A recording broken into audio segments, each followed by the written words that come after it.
Welcome everyone on this wonderful Tuesday afternoon. Beautiful weather today to kick off our week of Rotary. So if we could start out with Pledge of Allegiance. Chuck, if you would lead us. I pledge allegiance to the flag of the United States of America and to the republic for which it stands, one nation, under God, indivisible, with liberty and justice for all. All right, and I did not have someone signed up for invocation. If any brave volunteer wants to offer, otherwise I'll wing it. All right. Dear Lord, as we live in these trying times with division and strife, let us remember that with our two hands and our mind and our soul, we can change the world. If we approach everyone with kindness and peace, we can make a difference. Amen. Amen. All right.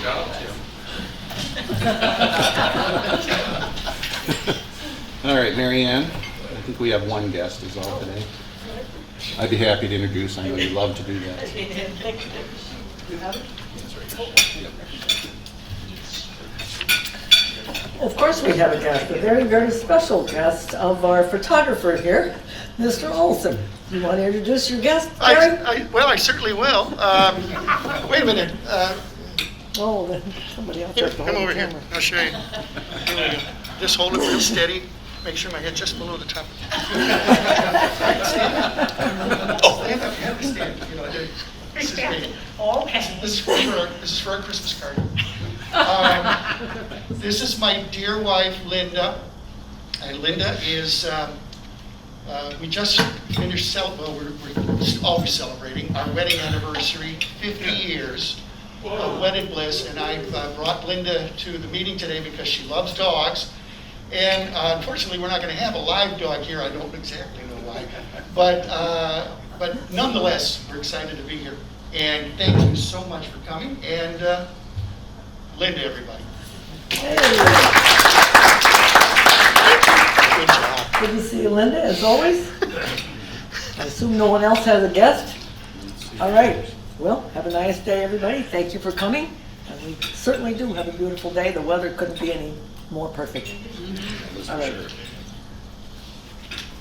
All right, so club announcements. HR wanted to talk about food. Here we go. Thank you everybody who signed up this week. As a reminder, microphone. COVID mic. As a reminder, you will get 2 emails as far as the invitation for next week. Once you get it, you sign up. And if you are, if you pay via credit card or put your credit card number in there. If you are a member, make sure you mention member. And again, after you sign up, or if you're not eating, go ahead and put in comments if it's just a drink or your meal selection. And again, it's going to be the same meal through the month of August.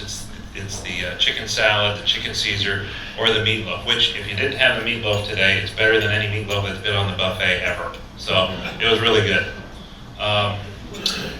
Some of you have credits that paid 2 weeks ago.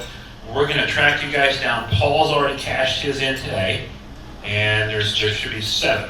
Now there's 6. So we'll go ahead and credit you back. If we owe you a lunch, let us know again in those comments, and we'll catch up to you.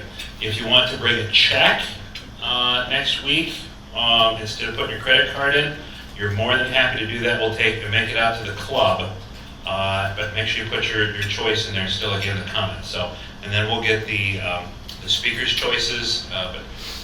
The deadline is going to be, I talked to the club, we pushed it back, we go Monday at 2 o'clock is going to be the cutoff for the meals. So if you let us know by Monday at 2 o'clock, and if you miss the registration, you change your mind or something, just send me an email because I get those all the time. That's it. Thank you. All right, thanks HR.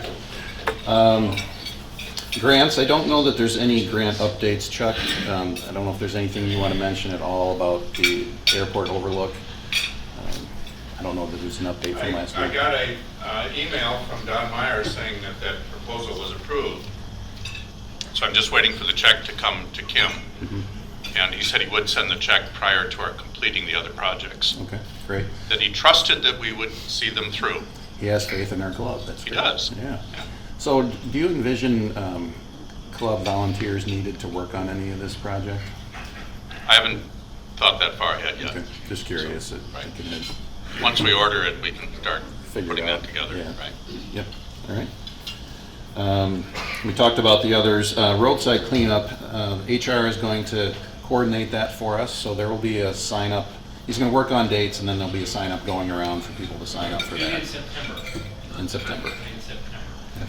While the weather's still nice, hopefully. Well, the weather's nice, but getting not cold, and the snow doesn't cover the trash. Yes. So I think that's our window. And John, I understand, is still willing to host as in the past? Absolutely, you're all welcome. Excellent, excellent. Thanks, John. Excellent. All right, so we had a raffle today.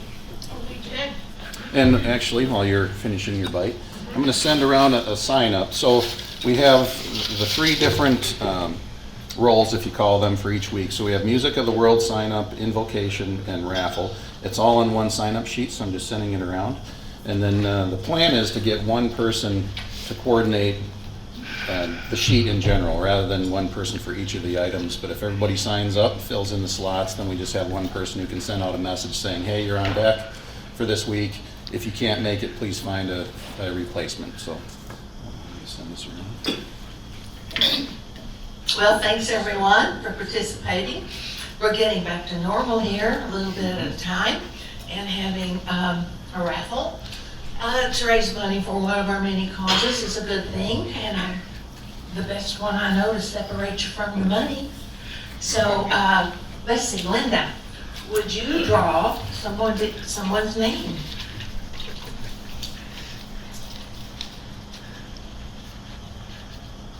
Oh, that would be me. I tell you what, why don't you draw another one, and I will win another time. Okay. I got it. Kim. Like Kim and Kim Adams. Kim, you may choose one of 2 bottles of wine. Linda, give me another one. Raucous berry wine, Strawberry Point, Jennings. we'll try this. Scott Elbrock, you get the other bottle. And we did raise $30 today. So that's $30 more than we made last week. Yay! Thank you, Joyce. All right, so let's do Happy Dollars and announcements. Who's got happy? Yeah, we didn't celebrate birthdays last month because we weren't here, but I turned 70, and that's a Hey. milestone. Yeah. No, you look 60. That's clean living right there. 60-10. Yeah, that's very, very good, very good. All right. And another happy dollar. Oh, okay. Oh, that's great. Thank you very much. Okay, here we are. Just happy to be here, worth $10.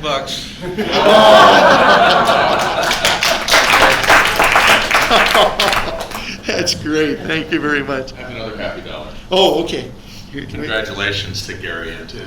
Oh, thanks. Yeah, a that's lot. anniversary. Yeah, that is very kind. That's a big one. Yeah, it is. I can't believe I'm still alive. Any other Happy Dollars or announcements? Absolutely. Oh, yes, here we go. I will put in 2 happy dollars. Both my children's birthdays are this week, so Oh. 29 and 25. Isn't that great?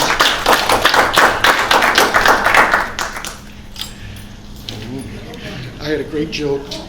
I was going to ask, how old are they? 29 and 25. Oh, how's that in dog years? No, I'm just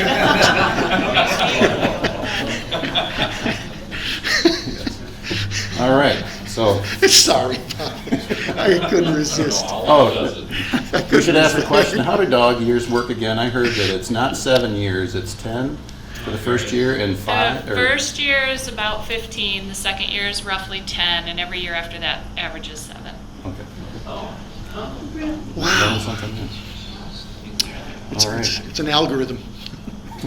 All right, Scott, introduce our speaker. It's my pleasure to introduce Robin McFarland. She's a sought-after expert dog behavior specialist in the dog training industry.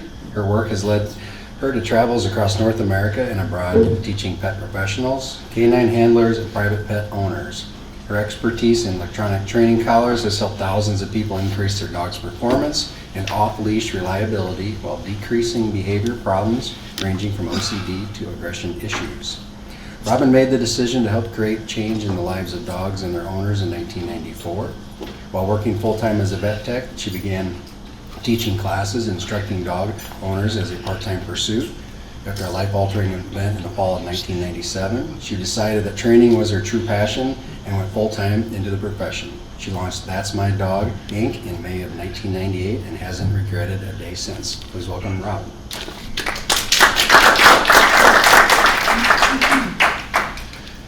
Gosh, thank you. I apologize for not bringing a dog, Gary and Linda. I'm sorry. I'm going to make it up to you. I'm giving you guys a free pass to the puppy preschool when you get your new puppy. I know, right? So, there you go. Thank you for the invitation to speak. I know I've been here before, and I did bring a dog in the past. Because in the past I was talking about training, and I was talking about, how to help your dog learn and how you communicate with dogs. And what I'm here today to chat about is a little bit different. It's a new project that I've been working on in conjunction with, let me give you the backdrop.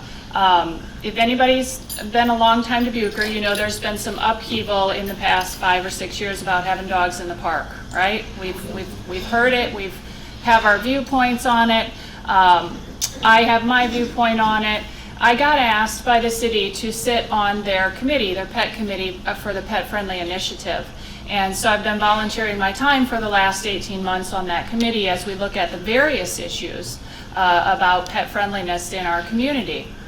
And obviously one of the issues was pets being in the park and sharing public spaces. And as a professional, I know that education is a key component of this in order for it to be successful. So essentially what I did was I came up with a campaign, and I think it's an interesting story. You know how you fidget over something for a long time and it doesn't come to you and you can't figure out what you're going to do and how you're going to say anything succinctly, and you struggle with it and you sleep on it and you toss and you turn and you throw it in front of your friends and you're like, I don't know what I'm going to do, and I have to do a presentation tomorrow on this and I don't know what I'm going to do. So I went swimming to distract myself, and in the middle of my laps I was like, I got it. We're going to call this thing Be Aware. And this is where we're at with Be Aware. Right now, this is in its infancy. But I hope that this catches fire not only here in our community, but eventually in a bigger capacity. So I'm turning my attention a little bit away from That's My Dog and putting it into this new, hopefully will be accepted as a nonprofit in the coming months. That's what my goal is with this. But let me tell you what this is and why it's important. Because dogs are part of our life, companion animals are part of many people's lives. I can tell you, for me personally, how important my dog is. I mean, there are times that my dog felt like my only friend at certain points in my life. And I know it's that way for many people. They're just such a big part of our experience if you're a pet lover. But I also know that if you're not a pet lover, they can be a big part of your frustration. You can have a neighbor that has a dog that gets in trouble or causes you frustration. You can encounter people in public that don't handle their dogs responsibly. And that's why this became so important, that we get the word out about a simple way to remember how to interact, not only for the pet owners, but for the non-pet owners. And that's what we're going to chat about a little bit today. So Be Aware, what does that mean? Essentially, AWARE is an acronym, AWARE, and those letters stand for alert and walk and admire and responsible and educate. And if I can help you remember these 5 words today that make up the meaning of AWARE, then I will have completed a really important mission, and hopefully you'll share it with people. So the first thing that I want you to pay attention to is to be alert. This is for pet owners, most importantly. This is for the person that is walking their dog. One of the things that is so important is that people recognize and they develop some situational awareness. To walk down the street, if you happen to have a dog with your phone in your hand, and the flexi leash, the retractable leash, is going to get you in trouble. It's going to get your dog in trouble. He's going to end up in the neighbor's bushes doing something that the neighbor doesn't want. He's going to end up tangling around somebody that's going to get tripped. He's going to potentially jump up on somebody's stroller. We've seen, if you've visited Farmers Market in the past, unfortunately, we have people with retractable leashes at Farmers Market, and it's just a poor, poor choice down there because the dog's getting tangled up with people. So if I can encourage people to spend that 30 minutes that they're out walking their dog to just pay attention to their surroundings, what that's going to do is create awareness that maybe you're going to see an upcoming situation that wouldn't be good for your dog. Maybe there's a family coming with small children and perhaps your dog doesn't do well with small children, so you want to cross the street, okay? Or maybe there's, your dog's really good, but your dog's kind of shy and you have that person who's getting drugged down the street by two 30 or 40 or 50 or 70 pound dogs and they're just friendly. Have you seen that one? You want to get out of that situation, and if you're the one causing that situation, then you got to come see me at That's My Dog and we'll fix that too. But alert means that we're going to be prepared and we're going to take action if needed, which leads us to the second letter, which is a W. Such a simple thing to do is when you're in a problem situation, walk away. Walk away from it. If your dog is not in a position to be friendly to people or friendly to other dogs, you're best not to force them. One of the number one things that I can tell you that people make mistakes doing is they put their dogs in situations that the dog's not ready for. Oftentimes, they let dogs interact on leash, which is not a very good way to interact. Off-leash encounters are much safer than on-leash encounters. There's a reality, any species that feels defensive, humans included, if we feel like we're put into defense, you have two choices, fight or flight. You can either take the combat or you can move away from it. So when our dogs are on a leash, what choice do they have if they feel threatened? Right? So interactions on leash can become potentially dangerous, which is why I'm encouraging people, if you don't know what you're about to encounter, if you don't know how to handle the situation, whether it's meeting another dog, meeting another person, or anything like that, just politely walk away, okay? Now, I know that can be hard if you have a dog, and people, oftentimes, dogs are like magnets. You know, magnets for attention. They're cute, they're fluffy, they have antics, they get attention, and people will constantly say, can I pet your dog, can I see your dog? And some people are uncomfortable saying no, but I've got a couple just kind of thought processes on that of what you can say. One of the things I've been known to say is, I'm sorry, he just got treated for mange. It backs him up. You can say please, you know. The idea of using a polite excuse to get out of that situation if you're uncomfortable saying no to somebody, I do think that we're living through an age right now where we understand social distancing in a way that we never have before. And so we're getting a little bit more conscientious about giving dogs their space. But the best thing you can do is politely excuse yourself and walk away, because if you don't have that close encounter, you're not going to have a problem. Okay? Now, this is the piece that is developed for the non-pet owner. And this may be information that you haven't heard before, and I hope that this is not information that is, I don't know, what's the right verb here. I don't want to offend anybody, but what I would really like people to stop doing is stop encouraging your children to say hello. Stop encouraging your children to stare at the puppy. Stop telling your children to go up and ask to pet the puppy. Don't do it. Dogs are not public property. I'm not going to come up and ask you if I can sit behind the wheel of your Corvette. I'm not going to ask if I can try on your diamond ring. I'm not going to ask any of those things. My dog is my dog. Now, I do happen to have very friendly dogs. They're very social, they're very well trained. And when I see people standing back admiring my dog, oftentimes I invite them. I say, do you want to say hello? But then it's my choice rather than the intrusion, because again, too often people don't feel comfortable telling you no. They feel uncomfortable about that, and they feel pressured, especially telling children, no, you can't pet the dog today. I've had situations where I'm standing there politely having a discussion with somebody, my dog's by my side, I had children run up and hug them from behind. Which fortunately I have really good, tolerant dogs, a lot of dogs. Can you imagine yourself in a conversation, engaged with somebody, and a stranger came up and grabbed you from behind? We don't think about it. We have this kind of mythical idea that dogs should be tolerant of everything. This is an animal. It's a companion animal, and they've been domesticated. But it's an animal nonetheless. And they're on leash and they're minding their own business, and the fight or flight response to being grabbed by somebody you don't know is not always a good thing. It's not always a good thing. So really encouraging people, the third letter in the word aware, is to admire from a distance, okay? Wait till you're invited to say hello. And then of course this is the big one, the R, the picking it up. This is why I didn't bring you pictures or video. We don't need to see that. None of us want to see it, right? We don't want to see it on the sidewalk, we don't want to see it on our lawn. We don't want to see it on the trails. We don't want it out at Bergfeld. We don't want it in the park, and we don't want it in our shoes. It's not hard.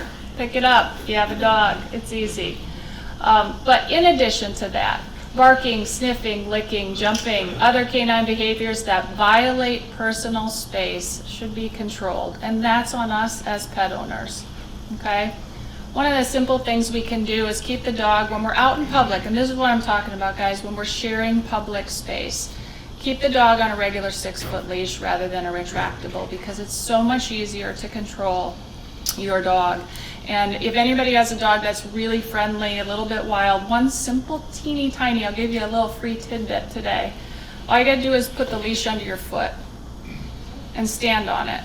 And your dog won't be able to jump or harass anybody else, no matter how friendly they are. Just put your foot on it and stop that kind of interaction. Because there are people that are deathly afraid of dogs. There are people that are allergic to dogs, and as an owner, we need to recognize that not everybody loves our dog as much as we do. So I'm asking people to please be responsible for their behavior. And then my final letter is simply to educate, to be polite, to be empathetic, and share this message with other people. And when I was sitting here earlier in the meeting, it really resonated that Tim's introduction spoke of kindness, the prayer spoke of kindness, and the song spoke of understanding that we're all the same underneath the skin. I think everybody just wants their space to be respected, and there's simple ways to do that when we're out and we're talking about companion animals and how to share space with them. I know, I'll share just a very quick story with you. I now live out in the county, but previously I lived over in the off of West 3rd on Alpine. Really tons of people walk their dogs there. And one day I was sitting on my couch and I could see a young man walking his dog, and it was in my yard and he wasn't picking up after it, and he was going to continue on. And I could see my husband go, oh, this is going to be interesting. And he just kind of sat back because he wanted to observe. And I hustled over to the door and I went out after him. I said, excuse me, young man. And he kind of, you could see him stiffen up, bristle a little bit. He was prepared for conflict. And I just said, did you forget a bag today? I've got an extra one. I'll get this one for you, but why don't you tuck this in your pocket? And you know, literally what I saw 2 weeks later, I saw him walking that same dog on University, and you know what he was doing? He was picking up. Because I brought it up in a decent way. Rather than conflict and putting him into fight or flight, I just said, you know, this isn't hard. You probably forgot. It's no big deal. I'm not accusing you of anything. But let's just do this together. And I would like to think that that solved the problem long term. He was a young guy. He was probably in his 20s. So I would encourage you, whether you're a dog lover or you're really kind of anti-dog, to express your frustration or your desires kindly to people and see if we can grow how we behave with one another in our community in regards to our companion pets. Thank you, guys.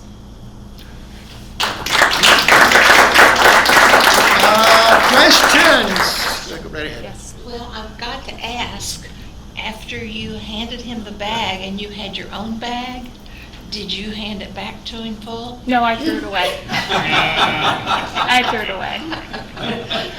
You know how much I got around my place with all my dogs? I feel sorry for our garbage guy. Here we go. I'll be right over. Here you go. What breeds are your pets? Right now, my pets are a Nova Scotia duck-tolling retriever. You guys know what that is? If you sort of envision a golden retriever and shrink it down to 30 pounds. Really fun little dog. She's going to be 11. And then I have a little mixed breed dog that I got from the Elizabeth shelter. Because I thought, backstory, I've had Malinois most of my life. Do you guys know what Malinois are? Belgian Malinois. I've had 6 of them. And I'm going to try not to get emotional. I lost my dog. 3 years, it's been 3 years this month. That's how much that dog meant to me. That dog. He was that dog. It was a privilege to own him. But so I needed a distraction, so I went to the Elizabeth shelter and picked out a terrier of all things. It's like, I must be out of my mind. I got a little 15-pound terrier because I thought it's $75, it's a good distraction. So then I took him to the vet a week later to get him checked out. You know what? He had a grade 4 heart murmur. So my $75 dog cost me $5,000 down in Ames to get his little heart fixed. And now he's a pistol. He's everywhere and he's fine. So he'll be with me for 20 years probably, terrorizing me. So I have a terrier and a duck toller right now. And maybe another Malinois at some point. We'll see. I got a question over here. We had a Malinois. They look like a German Shepherd without the slumpy back. That's what they did. Let's talk COVID. Many people are working from home, I myself included. And there was 3 months there where my dogs got walked 3 times a day. They got played with. They got treats all the time. I mean, we had snacks together. We watched TV together. Now I'm back to work. Can you talk about maybe some hints of that separation anxiety? Because now they're used to, they had it before where we were gone all the time, but now, I mean, how do we deal with that? Because they're kind of weird now. Let me ask you, are they being destructive at all when you're gone? No. Okay. No. Okay. Because that's an issue of needing to teach them to be in a crate and that kind of thing. But basically what you want to do is because you had that time together and it was stretched over the course of 8 or 12 hours a day, now you have to compact your opportunities to fatigue your dog mentally. So walks are great, exercise is great. I try to tell people, look, just because you have a big backyard, that doesn't mean much, right? Not to a dog. Were you guys going crazy being in your house for the last few months? Your dog goes crazy thinking just, hey, I got a big backyard, but I want to get out. So get them out for walks. You do 20 minutes in the morning. That's a great sniff run for them to see things. Then I would leave them, when you leave, with some sort of little puzzle. And usually it's a food puzzle. It's some sort of like a Kong or something like that, stuffed and frozen, so that it takes a lot longer for them to empty it, okay? Freezing your Kong will make a big difference. And then the other thing I would say is when you're spending time with the dog, instead of just loving on the dog, ask them to do things. And things can be a trick, it can be an obedience behavior, it can be anything like that. If I tell my dog, come, sit, spin, shake, roll over, come into heel, weave through my legs, and I can go through a whole repertoire that takes me maybe 3 minutes while my popcorn is cooking, in the microwave. And my dog goes, oh man, I need to take a nap because she just made me do algebra.